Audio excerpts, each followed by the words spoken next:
You ever just feel overwhelmed by it all?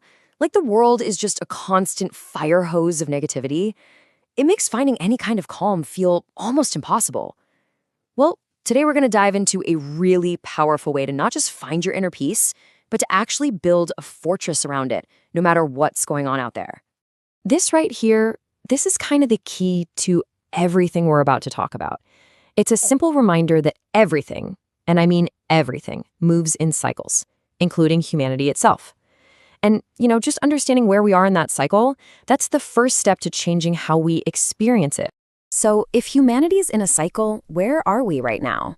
The source material for this has a really powerful metaphor for it. It says we're in the darkest part of the night, kind of like a global midnight. And yeah, that can feel heavy, for sure.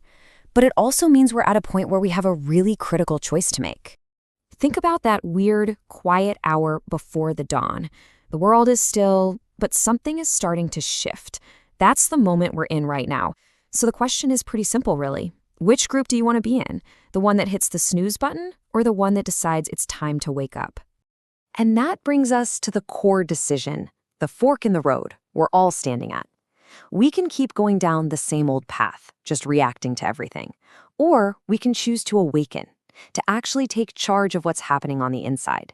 So let's break down what those two paths really look like. Being asleep, honestly, it's the default setting for a lot of us.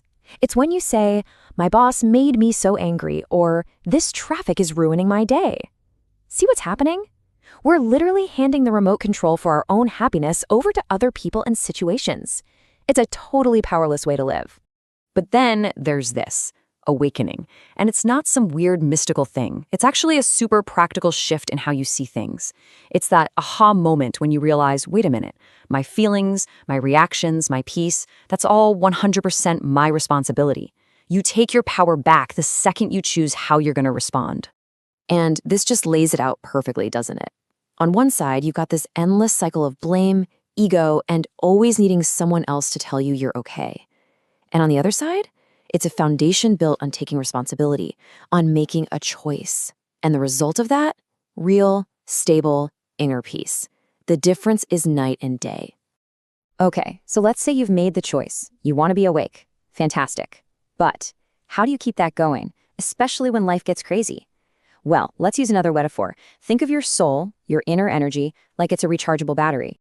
Does this feel a little too familiar? When that inner battery is running on empty, your patience just evaporates, right? Joy feels a million miles away, and you can barely think straight. This isn't a flaw in your character. It's just a symptom. It's a sign your battery is drained. So what do you do when your phone battery is dead? You plug it in.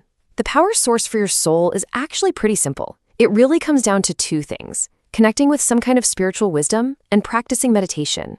These are the charging cables for your inner strength. And here it is, the single most practical, game-changing step you can take. 1 hour. Not for your job, not for your family, not for anyone else, just for you. And trust me, investing 1 hour in yourself every morning isn't some luxury. It's the essential maintenance that makes sure the other 23 hours of your day actually work. So, what do you even do in this hour? It's simple. First, just reconnect. Take a few minutes to just check in with yourself, that quiet, peaceful part of you. Second, meditate. Still the noise and plug into that power source. And third, consciously feed your mind with good stuff. Read a few pages of something inspiring. Listen to a positive talk. Anything that fills you up and gets you ready for the day. All right, so charging your battery in the morning is absolutely crucial. But what's the point if you just turn around and let it drain out immediately? This is where your mental diet comes in. We all know the phrase, "you are what you eat," right? Well, it's the exact same thing for the information you let into your mind. I mean, think about it. For so many of us, the day starts not with a conscious choice, but just with a reaction. The alarm blares, we grab our phone, and without even thinking, we open the floodgates.